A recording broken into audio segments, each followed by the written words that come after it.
Welcome to Short Stories, a production of adventuresinaudio.net. I'm Robert Crandall. I'm grateful that you have chosen to listen. On this podcast, I read stories of horror and related genres, stories of the macabre, death, murder, paranormal, science fiction, and others. On this episode, we will listen to a frightening listener nightmare and a story about a very special funeral that will leave you thinking. So let's get started. Our listener nightmare was sent in by Grace, who lives in the great state of Arkansas. I know it's a great state because I lived in Pine Bluff for a while, maybe 6 months, and met some fine people there. So I know Arkansas is indeed a great state. And Grace sent us this nightmare. Are you ready? Brace yourself. This one, I'll just read it, and you decide for yourself what you think. But she writes, "This is not so much a singular nightmare, but a reoccurring beastly thing that has frequented my dreams since I was young. In these nightmares, I always wake within the dream, get up, and he is there. He is a hulking thing so tall that he always slouches as to not touch the ceiling, always standing upright, though his form suggests he could function on all fours. His body vaguely resembles a primate of some sort, with his lanky limbs and long, prehensile digits, topped with the slick crescents of claws. He is covered in fur, dark, long, and glistening with a slight prismatic effect, similar to oil. He has a long tail draped over by a curtain of fur. His head is a horse skull, or that's the closest thing I can equate it to. It's shockingly white, long, with a heavy jaw and small, empty eye sockets. But the teeth are canine, sharp, and long, reminiscent of a wolf perhaps. His exposed teeth seem to smile. I frequently lucid dream, am able to remember most of my dreams, and am basically always able to recognize when I'm dreaming. If a dream ever got too frightening or uncomfortable, I can make myself wake up, except the nightmares with him in them. After the first few instances of seeing him, probably in my middle school years, I was able to recognize that I was dreaming, despite the vivid realness of the experience. But I am unable, no matter what I do, to escape these nightmares. He has never done anything to harm me. In fact, he's never even touched me. But he always moves towards me in a deliberate, lithe manner, his long paw occasionally outstretched, his eye sockets fixed on me. In the beginning, his mere prescience filled me with terror, and when I would wake, I would be afraid to turn my head, fearing I'd see him standing there in my room, in what I thought was waking reality. Sometimes I would wake, leave my room, and find him standing in the dark living area, kitchen, or bathroom. If I had to get up, I would refuse to look anywhere but the ground, or I would close my eyes as I walked. His continued appearances made me grow into a comfortable, morbid curiosity. At first, I called him Nightmare, then my nightmare buddy. Now I simply call him Buddy. I've seen him for years now, with varying frequencies to his appearances. This fall, I moved to college, the first place I have lived besides home. Last month, I left my dorm room in what I did not realize was a dream at first, to find him standing at the opposite corner of the dorm hall. Since I've only seen him at my house, it's interesting now to know he follows me. In a twisted way, it's comforting to know my nightmare companion is a constant, though staring into his empty skull still gives me a twinge of primal fear. I've tried speaking to him in the past to no effect. He simply continues his slow, deliberate approach. But that time I smiled and offered a simple, "Hello, buddy," and he paused and smiled back. Wow. Wow, can you imagine that? I'm still reeling over this nightmare.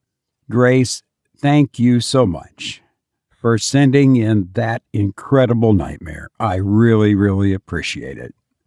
And if you have a nightmare or a bad dream, whatever you want to call it, send it to me. Send it to myhorribledream@gmail.com. And we will share it with everyone on the show. And please be sure to include that you give me permission to use it, as Grace did. And thank you again, Grace. So send that again to myhorribledream@gmail.com. Now, this episode with this dream and the story you're about to hear would be the perfect episode. Well, I hope they're all perfect for a little party, a little short stories party.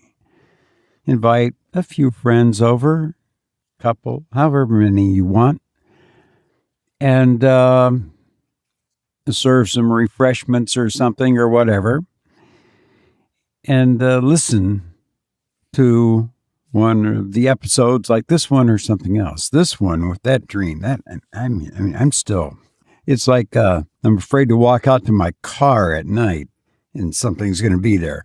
But anyway, have some friends over, have a short stories party, tell me, and we'll do a shout out for you. Sorry, it's low budget, no budget.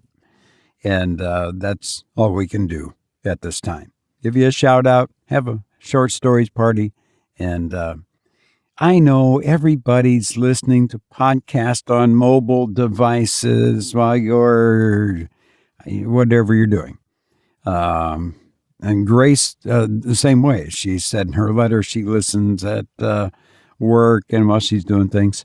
And, and I get that. I get that. And you got your smartphone and the earbuds, and you can plug it into your car player and listen while you're driving and so on. So that's great. But for podcasts like this, the best way to listen to this is to get comfortable and seated or lying down, whatever, and the lights down low. Remove everything from your mind and let the story in the episode do its work. And hopefully I've done a good enough job that it will be entertaining to you. Try that sometime, either by yourself or have, like I say, a little short stories party. And if you do, let me know and we'll give you a shout out. And now for our feature story. Have you been thinking of the end times lately? Well, you might after you hear this story. In this story, a man is walking through time and comes upon a funeral. But this is no ordinary funeral. It's the devil's funeral. I hope you enjoy The Devil's Funeral by Edward Page Mitchell.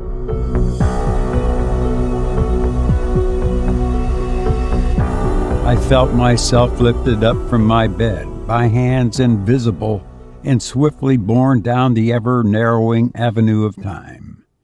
Each moment I passed a century and encountered new empires, new peoples, strange ideas, and unknown faiths. So at last I found myself at the end of the avenue, at the end of time, under a blood-red sky more awful than the deepest black. Men and women hurried to and fro, their pale faces reflecting the accursed complexion of the heavens. A desolate silence rested upon all things. Then I heard afar a low wail, indescribably grievous, swelling and falling again, and blending with the notes of the storm that began to rage. The wailing was answered by a groan, and the groaning grew into thunder. The people wrung their hands and tore their hair, and a voice, piercing and persistent, shrieked above the turmoil.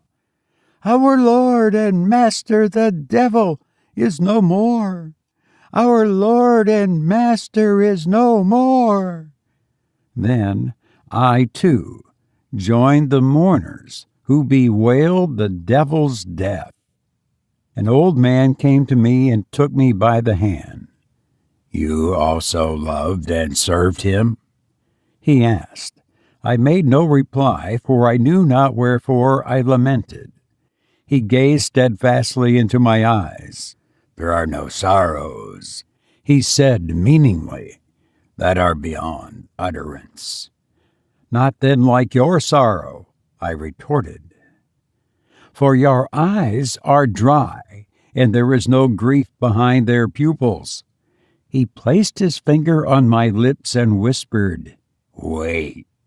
The old man led the way to a vast and lofty hall, filled to the farthest corner with a weeping crowd. The multitude was, indeed, a mighty one, for all the people of every age of the world who had worshipped and served the devil were assembled there to do for him the last offices for the dead.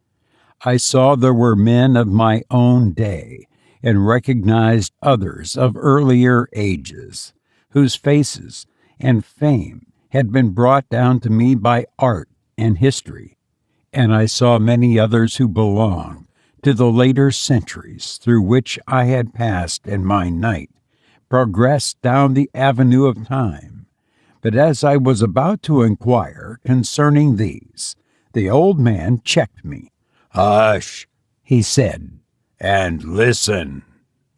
And the multitude cried with one voice, "Hark, and hear the report of the autopsy." From another apartment there came forth surgeons and physicians and philosophers and learned faculties of all times charged to examine the devil's body and to discover, if they could, the mystery of his existence.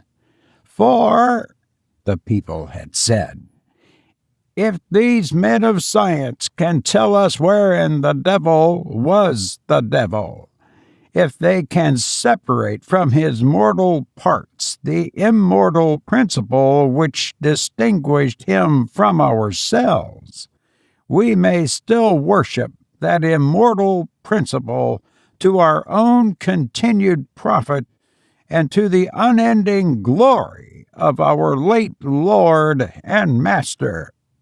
With grave looks upon their countenances, and with reluctant steps, 3 delegates advanced from among the other sages. The old man beside me raised his hand to command perfect silence. Every sound of woe was at the instant suppressed. I saw that one was Galen, Paracelsus another, and Cornelius Agrippa the third. Ye who have faithfully served the Master, said Agrippa in a loud voice, must listen in vain for the secret which our scalpels have disclosed. We have lain bare both the heart and the soul of him who lies yonder. His heart was like our own hearts, fitly formed to throb with hot passions, to shrink with hatred, and to swell with rage. But the mystery of his soul would blast the lips that uttered it. The old man hurriedly drew me a little way apart, out of the throng. The multitude began to surge and sway with furious wrath. It sought to seize and rend to pieces the learned and venerable men who had dissected the devil, yet refused to publish the mystery of his existence. "What rubbish is this you tell us, you charlatan hackers and hewers of corpses?" explained one. "You have discovered no mystery. You lie to our faces." "Put them to death!" screamed others. "They wish to hoard the secret for their own advantage. We shall presently have a triumvirate of quacks sitting themselves up above us, in place of him whom we have worshipped for the dignity of his teachings, the ingenuity of his intellect, the exalted character of his morality. To death with these upstart philosophers who would usurp the devil's soul." "We have sought only the truth," replied the men of science soberly. "But we cannot give you the truth as we found it. Our functions go not further." And thereupon they withdrew. "Let us see for ourselves," shouted the foremost in the angry crowd. So they made their way into the inner apartment where the devil's body lay in state. Thousands pressed after them and struggled in vain to enter the presence of death, that they too might discover the true essential quality of the departed. Those who gained entrance reverently but eagerly approached the massive bier of solid gold, studded with glistening stones, and resplendent with the mingled luster of the emerald, the chrysolite, and jasper. Dazzled, they shrank back with wild faces and bewildered looks. Not a man among them dared stretch forth his hand to tear away the bandages and coverings with which the surgeons had veiled their work. Then the old man, who with me had silently witnessed the tumultuous scene, drew himself up to a grand height and said aloud, "Worshippers of the devil, whose majesty even in death holds you subject, it is well that you have not seized the mystery before the time. A variety of signs combine to inspire me with hope that which has sealed the lips of the men of science may yet be revealed through faith. Let us forthwith pay the last sad tribute to our departed Lord. Let us make to his memory a sacrifice worthy of our devotion. My art can kindle a fire which consumes weighty ingots of gold as readily as it burns tinsel paper, and which leaves behind no ashes and no regrets. Let every man bring hither all the gold, whether in coin or in plate, or in trinkets, that he has earned in serving the devil, and every woman the gold that she has earned, and cast it into the consuming fire. Then will the funeral pyre be worthy of him whom we mourn." "Well said, old man," cried the devil worshippers. "Thus we will prove that our worship has not been base. Build your pyre while we go to fetch our gold." My eyes were fixed upon the face of my companion, but I could not read the thoughts that occupied his brain. When I turned again, the vast hall was empty of all save him and me. Slowly and laboriously, we built the funeral pile in the center of the apartment. We built it of the costly woods that were at hand, already sprinkled by devout mourners with the choicest spices. We built the pile broad and high, and draped it with gorgeous stuffs. The old man smiled as he prepared the magic fire that was to consume the gold which the devil worshippers had gone to fetch. Within the pyre he left an ample space for their sacrifice. Together we brought forth the devil's body and placed it carefully in position at the top of the pile.